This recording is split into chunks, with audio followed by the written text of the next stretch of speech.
Assalamualaikum warahmatullahi wabarakatuh.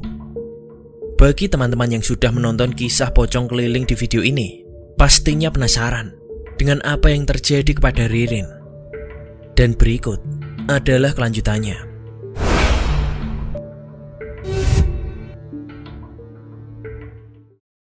Singkat cerita, beberapa hari setelah Ririn pulang ke Jakarta, Ririn pun menelpon Arya. Intinya, Ririn minta Arya untuk main ke rumahnya di Jakarta. Dia ingin bertemu dengan Arya. Dia ingin bertemu dengan sosok yang sudah membantunya. Tapi Arya belum bisa menyanggupi, karena memang belum waktunya liburan sekolah. Namun, hari berikutnya, bapaknya Ririn lah yang menelpon.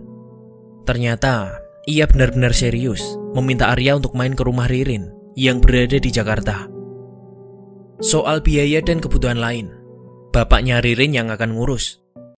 Pokoknya, Arya diminta dengan sangat untuk datang ke Jakarta, titik tanpa koma. Arya mulai menyadari jika permintaan bapak Ririn ini adalah sebuah permintaan yang serius. Dikarenakan sungkan, Arya pun menyanggupinya. Datanglah ia ke Jakarta bersama dengan Doni yang dulu juga ikut menjadi tour guide saat pendakian di Gunung Salak. Padahal saat itu belum libur sekolah. Arya berani bolos karena bapak Ririn yang menjamin semuanya. Bahkan dia juga izin langsung dengan kepala sekolah Arya. Sesampainya di terminal Lebak Bulus, Arya dijemput oleh bapak Ririn. Dan sesampainya di rumah Ririn, Arya sangat terkesima dengan rumah Ririn yang memang super mewah. Arya dan Doni diajak ngobrol dan bercengkrama dengan mereka. Hingga tak terasa, hari telah sore. Jarum jam juga menunjukkan angka 3. Artinya mereka harus segera pulang kalau tidak mau kemalaman sampai di Sukabumi. Saat pamit pulang, Ririn pun menahan mereka. Pulangnya nanti saja. Ririn kan masih kangen, masih pengen ditemenin. Nginep aja di sini. Namun, Arya terus saja berusaha untuk pamitan dan juga selalu ditahan oleh Ririn. Kenapa sih? Ririn kan sudah bukan pocong lagi. Kalau Doni mau pulang, pulang aja dulu. Pintar Ririn serius. Dan benar, Doni pun pulang duluan ke Sukabumi, meninggalkan Arya di sana sendiri. Ya sudahlah, pikir Arya. Dia juga menikmati kemewahan yang ada. Sofa nyaman, TV gede banget, dan juga tempat yang luas. Serasa ia jadi bos di film-film barat. Malam itu, Arya belum tidur. Ia nonton TV sendirian di ruang tengah. Tiba-tiba, ada telepon masuk di HP-nya. Ternyata, itu adalah teman cewek Ririn. Ini bener, Arya ada di Jakarta nginep di rumah Ririn? Tanya si cewek. Iya, bener. Kenapa ya? Tanya Arya. Sebenarnya, aku ingin sekali nemenin Ririn. Tapi aku takut. Karena kalau pas tengah malam, Ririn bisa berubah jadi pocong. Kata si cewek. Tentu saja, Arya gak percaya begitu saja. Walaupun ia juga menjadi takut. Semprol. Jangan nakut-nakutin aku dong. Beneran, aku pernah nemenin Ririn. Tapi aku takut. Soalnya kalau tengah malam, ia berubah jadi pocong. Pas tidur, dia emang pakai piyama. Tapi lama-lama, itu berubah jadi kain kafan. Kain kafan yang lusuh dan juga ada bekas tanahnya. Aku langsung nangis ketakutan dan gak berani nemenin lagi. Cerita si cewek panjang lebar. Setelah ngasih info jahanam itu, si cewek pun langsung menutup teleponnya. Arya sendiri sangat kesal dengan cewek itu. Cewek kurang ajar. Tega-teganya sih ngasih info yang bikin jantung mau rontok. Tapi Arya pun agak lega karena ia tak tidur sekamar dengan Ririn. Tengah malam, saat asik-asiknya nyimak acara TV, tiba-tiba ada suara langkah di ujung tangga kamar atas. Tangga tersebut terletak di belakang sebelah kanan. Betapa terkejutnya ketika dia menoleh ke belakang. Sesosok pocong sedang memandang Arya sambil bilang, "Arya, sini, tidur di kamar Ririn saja." Pocong sialan. Arya langsung teriak-teriak minta tolong dengan mata seperti dikunci. Menatap terus tanpa berkedip ke arah pocong itu. Apesnya, bapak dan ibu Ririn juga gak datang. Ia sempat berpikir, jangan-jangan dia dijadikan umpan untuk tumbal jin penguasa tambang kampret sialan itu. Akhirnya, setelah capek teriak, bapak Ririn pun datang. Ketika tahu apa yang terjadi, ia dengan tergopoh-gopoh langsung memapah tubuh pocong Ririn untuk kembali ke kamarnya.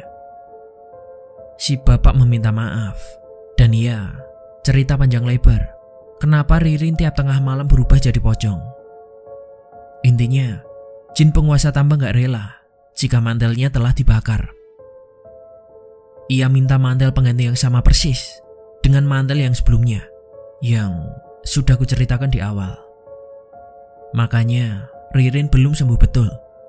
Tiap tengah malam, arwahnya melayang entah kemana. Tapi, raganya tetap bersamanya. Itu akan terjadi terus selama 99 hari. Dan setelah itu, mungkin Ririn akan benar-benar mati. Kecuali, mantel penggantinya sudah ada. Ririn sendiri juga tak sadar dengan keadaan itu. Karena setelah subuh, tubuhnya kembali seperti semula. Yang dirasakannya saat tidur hanyalah mimpi buruk yang mengerikan. Makanya ia selalu ingin ditemani. Saat bapaknya cerita panjang lebar, tiba-tiba pocong Ririn datang lagi, tetap dengan permintaan yang sama. Arya, sini temani Ririn. Bapak Ririn bilang ke Arya, sudah, temanin aja, kasihan Ririn, gak bakal ada apa-apa kok. Besok pagi juga gak bakal jadi pocong lagi. Ndasmu pak, ucap Arya dalam hati. Enak saja bilang begitu. Bapak kasihan sama Ririn, tapi gak kasihan sama saya. Akhirnya dengan berat hati, Arya pun menemani Ririn. Tapi gak sampai masuk ke kamar. Dia hanya duduk di bibir kamar dekat pintu. Kalau ada apa-apa, ia bisa lari kencang tanpa ada penghalang. Penampakan Ririn sendiri saat menjadi pocong benar-benar bikin merinding. Wajahnya putih pucat pasi, hidungnya disumbali kapas, dan juga kain kafannya kotor, seperti mayat yang baru digali dari kuburnya. Antara takut dan gak tega, sampai kapan Ririn akan seperti itu? Mungkinkah dia bisa terbebas dari cengkraman jin sakti penguasa tambang? Ririn itu 3 bersaudara. Dia punya 2 kakak, cowok dan cewek. Yang cowok tewas dalam kecelakaan yang sudah Bang B jelaskan. Yang satunya, kakak perempuan Ririn, kuliah di Australia. Mantel yang jadi sarang jin sialan itu adalah hadiah ulang tahun si kakak untuk bapaknya. Mantel itu dibeli di Singapura yang hanya diproduksi 100 biji. Itu adalah mantel yang limited edition. Dikarenakan mahal, pembelinya hanya orang kaya. Harganya juga mungkin setara dengan gaji buruh pabrik selama 5 tahun. Itu pun beserta sampingannya. Si kakak perempuan ini gak tahu menau soal Ririn yang bisa berubah jadi pocong. Sampai akhirnya ia menelpon Ririn pada tengah malam, yang tentu saja gak akan diterima oleh Ririn yang sudah berubah menjadi pocong. Maka Arya lah yang berinisiatif menerima panggilan kakaknya. Saat itulah kakaknya baru tahu dari Arya tentang apa yang sedang terjadi kepada keluarganya. Dia jadi tahu alasan kenapa bapaknya bersikeras agar dia membeli mantel yang sama persis seperti mantel sebelumnya. Harganya berapapun akan dibayar oleh bapaknya. Selama ini yang dia tahu adalah kakeknya meninggal karena sakit dan adik laki-lakinya tewas karena kecelakaan motor. Ia sama sekali tak tahu jika itu adalah ulah si makhluk jahanam. Tanpa pikir panjang, si kakak langsung pulang ke Jakarta. Ia sedih melihat nasib adiknya yang nyawanya terancam. Si kakak berdua dengan Arya menemani Ririn saat malam hari. Sebagai info, Arya menemani Ririn selama 5 hari, dari Rabu hingga Minggu. Ririn sendiri juga tak menyadari kalau saat tengah malam ia berubah jadi pocong. Taunya ia camping kecelakaan, dan masuk rumah sakit. Ia hanya merasa kalau setiap malam mengalami mimpi buruk. Melihat keadaan Ririn, si kakak bersumpah akan mendapatkan mantel yang diminta, walau harus ditukar dengan nyawanya. Bapak Ririn juga akan ngasih apapun yang diminta oleh pemilik mantel. Akhirnya, si kakak mencari info soal mantel keparat itu langsung ke toko asalnya yang berada di Singapura. Setelah susah payah mendapatkan list siapa saja pembelinya, si kakak dengan ditemani Arya langsung mendatangi alamat pembeli yang ada di Jakarta. Tentu saja, pencarian mantel itu tak segampang membalikan telapak tangan. Karena belinya sudah lama, pembelinya juga banyak yang sudah pindah alamat. Bahkan, beberapa ada yang sudah pindah alam. Singkat cerita, mereka mendapat informasi yang akurat. Bertemulah mereka dengan seorang ibu-ibu yang berpenampilan kinclong, layaknya toko emas berjalan. Tanpa basa-basi, kakak Ririn langsung tanya sambil menunjukkan gambar mantel. "Maaf bu, ibu yang punya mantel ini kan?" "Ya, ada apa?" jawab si ibu. "Boleh nggak kalau mantelnya saya beli?" tanya si kakak, langsung to the point. Si ibu kinclong itu langsung saja mendelik. "Kurang ajar, Anda gak punya sopan. Itu mantel mahal. Saya bukan orang kiri ya." Buru-buru kakak Ririn minta maaf dan menjelaskan panjang lebar kenapa ia ingin sekali membeli mantel itu. Bahkan ia sampai bersujud memohon agar si ibu mau menjualnya. Berapapun akan ia bayar. Kakak Ririn saat itu sudah siap dengan kartu kredit, kunci mobil, beserta dengan mobilnya, tentu saja. Tak disangka, si ibu menangis terharu mendengar cerita kakak Ririn. Ia pun langsung memberikan mantel itu secara gratis. "Ya sudah, mantel ini boleh kamu bawa nak. Semoga adikmu cepat sembuh ya," ucap si ibu-ibu. Setelah bilang terima kasih, kakak Ririn dan Arya segera langsung pulang ke rumahnya. Tanpa bertele-tele, pada malam harinya, ritual pun disiapkan. Si orang pintar minta kakak Ririn untuk memegang kepala Ririn. Si orang pintar meminta kalau nanti Ririn berontak, segera lepas tali pocongnya. Arya sendiri kebagian memegang kakinya. Takut kalau nanti ia loncat-loncat dan keluar dari kamar. Ritual kali ini awalnya adalah untuk pemindahan si jin penguasa tambang menuju ke mantel. Namun akhirnya, ritual ini dijadikan langkah akhir sebagai bentuk pemusnahan si jin keparat dari bapak Ririn dan juga keluarganya. Saat itu, ada sekitar 20-30 orang pintar berada di lantai bawah melakukan ritual berjamaah untuk memusnahkan si jin penguasa tambang. Langkah akhir ini juga memiliki resiko yang sangat berat. Pilihannya hanya ada dua, antara Ririn selamat atau Ririn mati.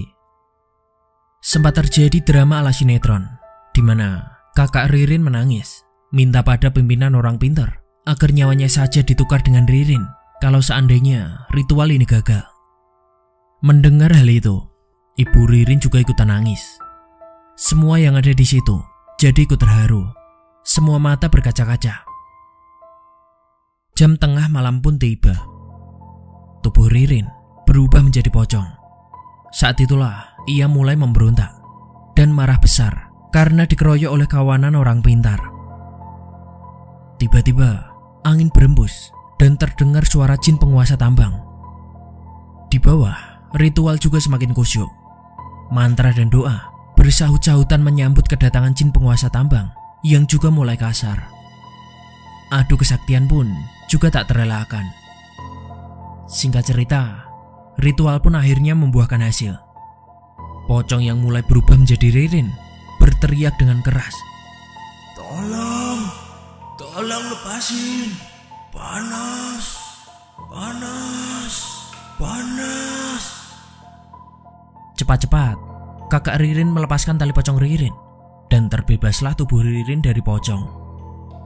Sesaat setelah kain pocong terlepas, Ririn pun langsung kembali menjadi telanjang bulat. Cepat-cepat, Arya menutupnya dengan selimut. Saat itu, Arya nggak ada pikiran ngeres. Ya, mungkin dikit lah ya. Karena tertutup oleh rasa takut dan tubuh Ririn sendiri juga berbau sangat busuk. Itu adalah efek dari perpindahan dimensi. Bahkan kakak Ririn sendiri juga langsung muntah. Sementara di bawah, para orang pintar juga masih kasakusuk melakukan ritual untuk memindahkan jin ke mantel, yang sekaligus akan diusir atau bahkan dilenyapkan agar jauh kembali ke alamnya, dengan resiko kalau gagal, Ririn akan mati. Sebenarnya, Ririn sendiri masih belum pulih betul. Ia masih saja kesurupan, ia memberontak dan ngoceh gak karuan. Tapi itu bisa diatasi karena ia didekap dengan erat oleh kakaknya. Dikarenakan setelah babak belur dikeroyok oleh orang pintar, si jin pun KO dan pergi dari situ. Dan akhirnya keadaan dinyatakan aman dan operasi ritual penyelamatan Ririn telah berhasil. Dengan masih setengah sadar, Ririn diberi air minum oleh si orang pintar. Dan setelah itu, ia tidur pulas. Semua yang saat itu ada di kamar Ririn langsung turun ke kamar tengah. Mereka berbicara ngalor ngidul, merayakan kesuksesan pengusiran jin keparat itu. Kakak Ririn juga berterima kasih kepada Arya karena rela menemani Ririn selama ia menjadi pocong. Paginya, mereka ngumpul lagi di meja makan. Tak berapa lama, datanglah Ririn dari atas dengan wajah yang sumringah. Ia menyapa semua orang di sana dengan manisnya. Namun tiba-tiba, ia menanyakan kabar kakeknya, yang saat itu ia kira berada di rumah sakit dan ingin menjenguknya. Ia juga menanyakan kakak laki-lakinya, kenapa tak ada di situ. Dia pikir kakaknya sedang ngumpul-ngumpul dengan teman-temannya, sesama penghobi balap liar. Namun, saat matanya tertuju ke Arya, Ririn pun langsung mengerutkan dahi. Ada orang. Ini siapa ya? Bapak dan ibunya langsung bingung mau jawab apa. Arya sendiri juga kaget. Kok Ririn bisa lupa sama dia? Ternyata, para orang pintarlah yang terpaksa menghapus ingatan Ririn kira-kira 2-3 tahun ke belakang untuk menghindari trauma berat. Kampret emang. Arya sendiri hanya bisa melongo menerima kenyataan pahit ini. Gimana gak pahit? Berhari-hari ia menemani Ririn saat menjadi pocong. Dilupakan begitu saja. Sementara sahabat-sahabat Ririn pada nyerah. Mereka gak berani menemani. Karena sebetulnya para sahabat Ririn juga bernasib apes. Sejak pulang dari Gunung Salak, mereka seringkali diganggu oleh banyak makhluk halus yang ternyata adalah anak buah jin penguasa Gunung Salak yang marah karena jin penunggu tambang telah bikin keributan di sana. Ayah dan ibu Ririn sepakat untuk membuat skenario yang intinya kakak cowok dan juga Ririn mengalami kecelakaan lalu lintas. Dan saat itu hanya Ririn yang selamat. Namun ia mengalami amnesia akibat kecelakaan itu. Singkat cerita, Arya pun balik ke Sukabumi untuk melanjutkan mimpinya menjadi juragan tepung terigu. Beberapa hari setelah itu, ia juga mendapat kabar kalau Ririn akan hidup bersama kakaknya di Australia untuk memulai hidup baru. Kalau Arya sekarang gak tahu apakah dia masih jadi kuli panggul atau mungkin malah memanggul kuli. Dan itulah kisah klasik pocong keliling yang pernah menggemarkan Sukabumi pada tahun 2008 silam. Bang B ceritakan kembali agar menjadi pembelajaran bagi kita semua. Jangan pernah buat perjanjian dengan setan, iblis, jin, demit, atau apapun namanya itu. Dikarenakan akan banyak sengsaranya daripada senangnya. Hidup ini sangat singkat. Jangan mudah terperdaya oleh gemerlapnya dunia. Kemewahan dunia itu palsu. Dunia itu cuma persinggahan. Tempat akhir kita ya ada di akhirat. Makanya sangat-sangat rugi orang-orang yang menggadaikan hidupnya hanya untuk kesenangan sesaat di dunia. Bapak Ririn adalah salah satu contoh dari korban orang pintar yang ada di tambang batubara. Orang pintar yang menolong nyawa Ririn saat itu adalah orang berbeda yang menolong bapaknya di tambang. Orang pintar yang ada di tambang adalah musuh dalam selimut. Ia menjebak Bapak Ririn agar mau menjalin perjanjian dengan jin penguasa tambang. Yang sebenarnya ketika jin penguasa tambang berhasil dilenyapkan, nyawa dukun yang ditambang juga diperkirakan ikut lenyap, dikarenakan ia telah gagal mengendalikan Bapak Ririn, atau mungkin melanggar perjanjian yang sudah diteken bersama dengan jin itu. Jadi, apakah jin penguasa tambang telah benar-benar lenyap atau hanya pergi dan akan kembali lagi? Bang Ben gak tahu. Kemungkinan besar siapapun yang terlibat dengan kasus pocong ini akan terus diganggu. Bisa jadi termasuk kalian yang sudah menonton kisah ini. Wassalamualaikum warahmatullahi wabarakatuh.